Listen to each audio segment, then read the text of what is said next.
Donc, bonjour, je vais vous présenter l'installation de mon Blackintosh. Alors je l'ai appelé comme ça parce que c'est une version Hackintosh, donc installée au macOS sur du PC, que la version est black, donc j'ai fait que des composants noirs et que je m'appelle Christophe, donc j'ai décidé de l'appeler le Blackintosh. Donc voilà, la première chose à faire, donc je vais faire la démonstration en live. J'ai fait l'installation déjà une fois. Et je pars du principe que voilà, je suis débutant et que je veux faire voir aux débutants comment on se pratique l'installation. Donc là, j'ai démarré directement par F12. Et par F12, je rentre directement sur le choix du périphérique de démarrage. Donc là, je vais ouvrir la configuration pour aller dans le BIOS. Donc c'est une carte Gigabyte, comme vous l'avez vu en bas, sur ma signature. Donc là, je l'ai réinitialisé, c'est pour ça que je repars sur les paramètres du début. Je vais aller directement dans le mode classique. Tac. Et je vais aller charger les paramètres par défaut, comme ça on va repartir de zéro. Voilà. Donc dans la section MIT, rien à faire de spécial, à part aller voir la mémoire, parce que souvent elles sont pas en XMP, donc vous n'avez pas la vraie vitesse de votre profil, la preuve. Là, moi, c'est de la 1800 et je suis à 1300. Donc là, ce que je vous conseille, c'est d'activer le XMP et de vous mettre en profil 1. Voilà. Et là, je passe à 1867, la fréquence de ma RAM. Le processeur, je n'y touche pas. On va passer à Info Système. Là non plus, pas grand chose à faire. Un petit récapitulatif de ma carte, la version du BIOS. Donc moi, il est à jour. Je continue. Fonction BIOS. Les paramètres de démarrage, donc pour l'instant, je m'en fiche. Option sécurité, tout ça, on s'en fiche. Fast boot, vous le mettez pas, peu importe. Ce qu'il faut enlever, c'est ça. Technologie Intel Virtualization, c'est pas compatible avec macOS. Donc je désactive.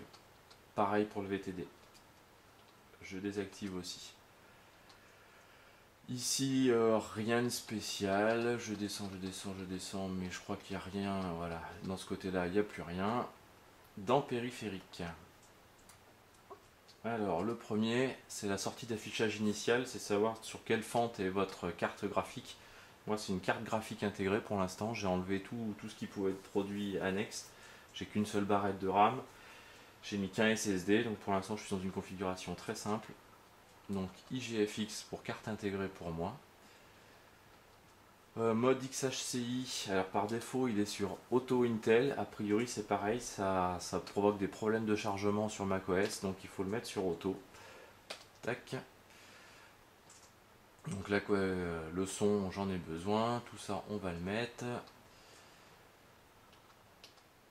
Le HCI a priori c'est pareil, il faut l'activer. Je vous dirai pas en quoi ça sert exactement, mais j'ai vu qu'il fallait l'activer. Le LAN je garde. Configuration SATA, allez bien vérifier que vous êtes sur AHCI, pas sur le reste. Donc là, moi, c'était le cas par défaut, c'est ce qu'il fait. Smart Connect, l'autre contrôleur SATA. En théorie, ici, on a fait le tour. Une dernière petite chose, le Wacom LAN. Voilà, le réveil sur LAN, il faut le désactiver aussi. Tac. Bon bah voilà, je crois qu'on a fait le tour du BIOS. Il me reste à enregistrer et quitter la configuration. Je sauvegarde. Donc là, F12 pour booter sur ma clé, enfin sur le choix du démarrage, et je booterai sur ma clé sur laquelle il y a une IBIS d'installer pour commencer à lancer l'installation de macOS. Donc c'est Yosemite. Voilà, donc le P3 c'est mon SSD, là où je vais installer macOS. JetFlash c'est ma carte, ma clé USB pardon, où il y a Unibist et Yosemite dessus. Donc c'est elle que je vais booter directement. Voilà, Donc là il y a deux choix possibles parce que j'avais déjà fait une préinstallation de Yosemite sur mon SSD, mais on va l'effacer après. Donc le premier choix à faire, c'est ma clé USB que j'avais appelée Hackintosh. Donc là je clique sur Hackintosh.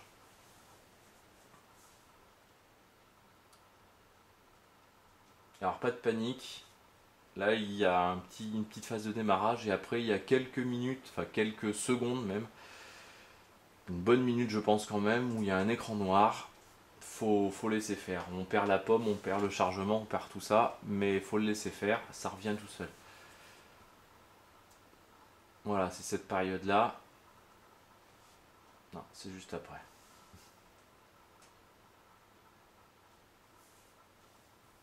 Ça a été très vite. Voilà, donc là je commence la vraie installation. Donc le français par défaut. Alors là, il va falloir que je prépare mon disque, mon SSD prêt à accueillir le macOS. Donc je vais dans utilitaire, utilitaire disque.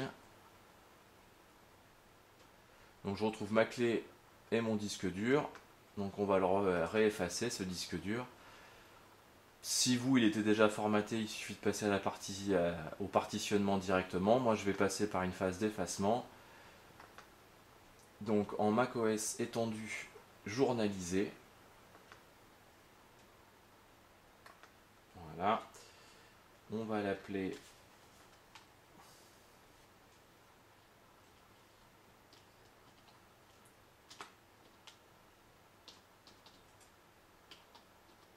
Yosemite. Alors là pour l'instant, moi je sais pas si ça sera pareil pour vous, mais j'ai un clavier sans fil sur lequel pour l'instant il est en QWERTY. C'est pour ça que j'ai peiné à trouver un peu le M.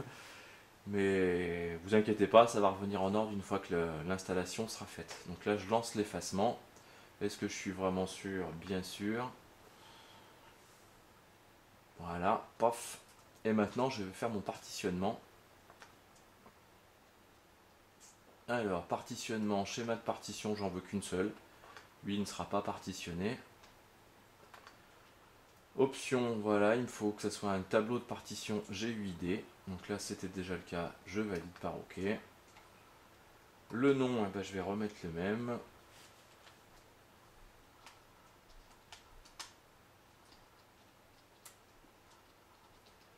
Hop là, voilà, et la preuve encore avec mon histoire de M, je l'avais oublié, voilà. Hop là, pardon, raté. Donc OS X Yosemite, je suis bien en macOS étendu, la capacité de mon disque dur est correcte, il le voit bien. Appliquer. Partitionner, c'est parti. Voilà.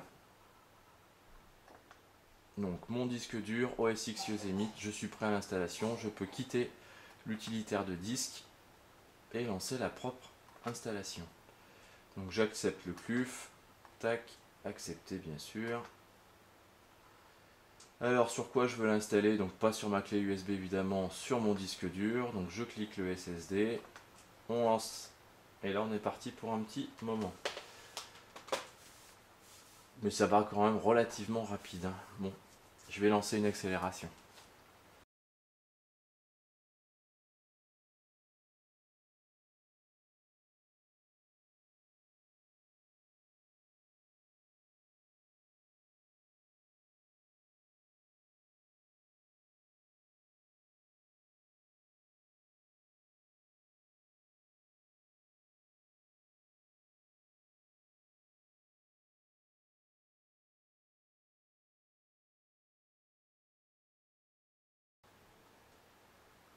Voilà, donc là on a eu une petite dizaine de minutes, il va redémarrer. Pareil, donc F12 pour redémarrer sur notre clé USB directement. Donc je fais F12.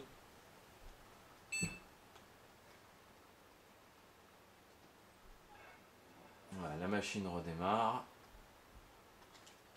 Donc là maintenant vous pouvez constater que j'ai récupéré un nouveau lecteur, le UEFI Samsung. Donc ça fait partie de l'installation, c'est la partition qu'il a créée pour l'installation.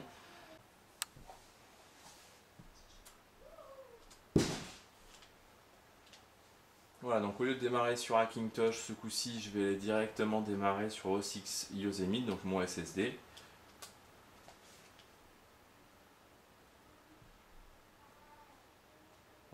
récupère une deuxième phase d'installation.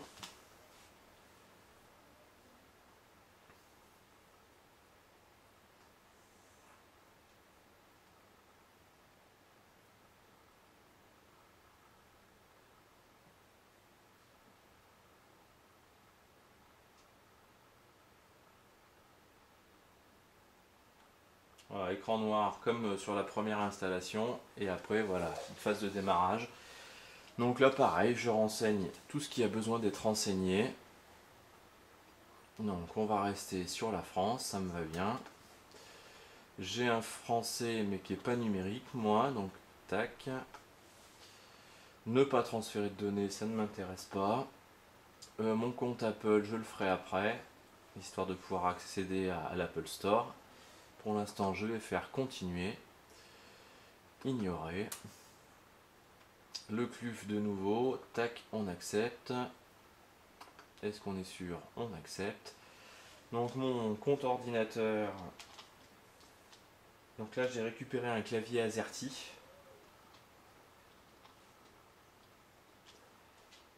Nom du compte, pareil. Un petit mot de passe pour le compte utilisateur. Enfin le compte route, pardon. Tac.